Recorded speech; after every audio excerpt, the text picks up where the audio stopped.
We were supposed to have a recession here in 2023. It hasn't happened. However, today I'm going to give you 3 economic indicators which suggests we're not out of the woods yet. And make sure you stick around to the end, especially if you've been buying treasury bills, because I think it's important for you to know what has historically happened to short-term interest rates when the economy begins to slow. Let's get into it. Now, the first indicator I got to show you here is the most technical. I don't want to spend tons of time on this, but I need to show you because it's been one of the most reliable indicators of recession since World War II.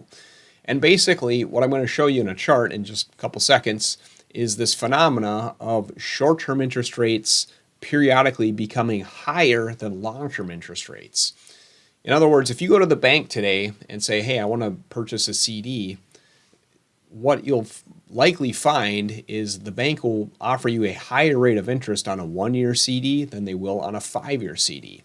And this doesn't happen a lot, but whenever it does, it sends out a signal or a warning that a recession is likely in the near future.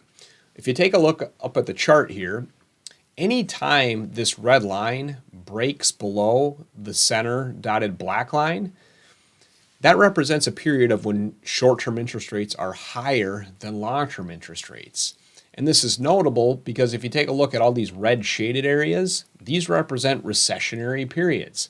And guess what? But ahead of every one of these, you can see the red line dips below that center black dotted line. This is, again, we're graphing out here a situation where short rates are higher than long rates. But what's also concerning about this is typically this happens sometime in advance.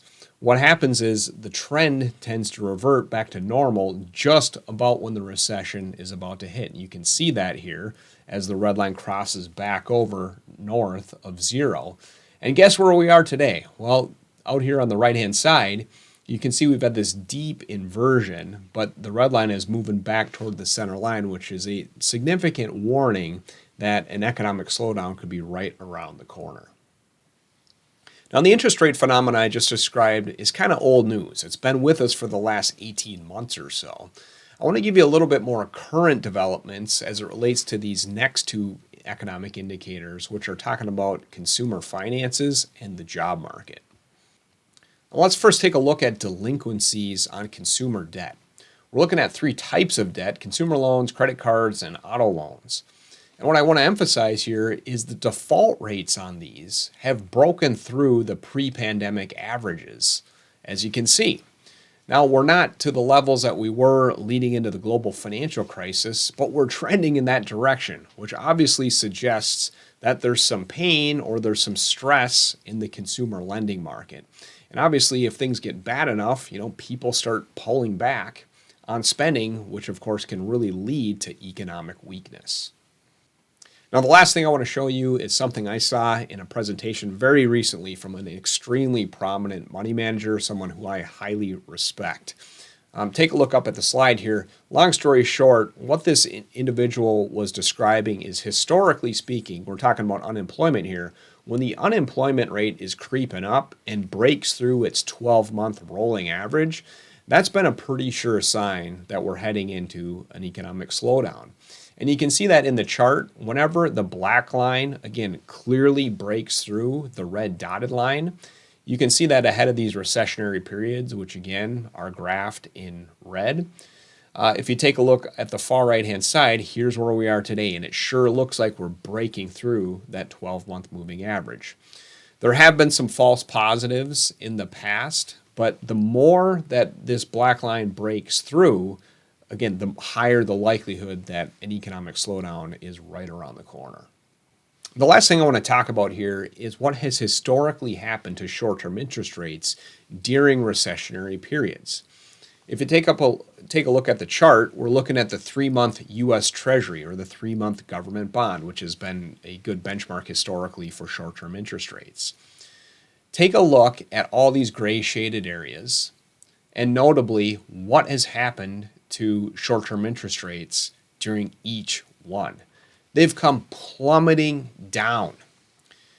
So I bring this up because I know lots of individual investors have been piling into short-term U.S. government bonds, also known as T-bills. I've also been talking to people about high-yield savings accounts and so forth. Now, I can't emphasize enough, despite all the things we looked at earlier, no one knows if a recession is 3 months away or 6 months away.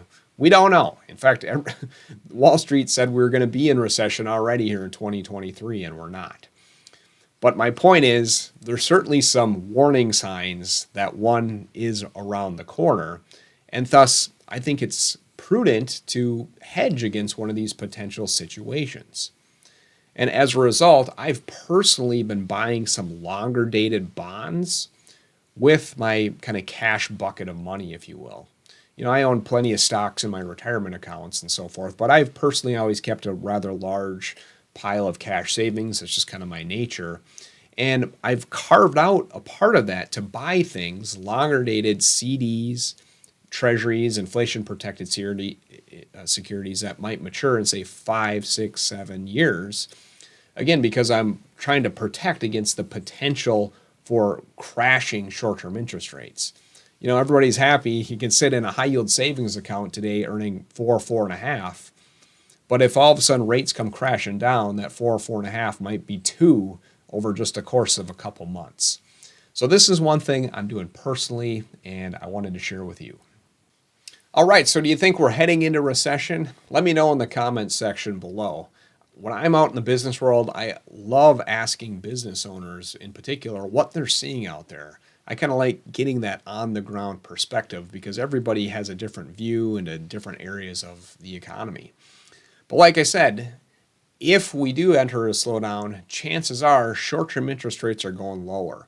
So if you have some dollars that you want to lock in at these higher rates, I think now looks like an interesting opportunity to do so, but obviously make sure you can only do it with dollars that you can afford to keep parked if you're buying longer dated maturities. Hey, as always, thanks for watching. I hope we'll see you in the next one.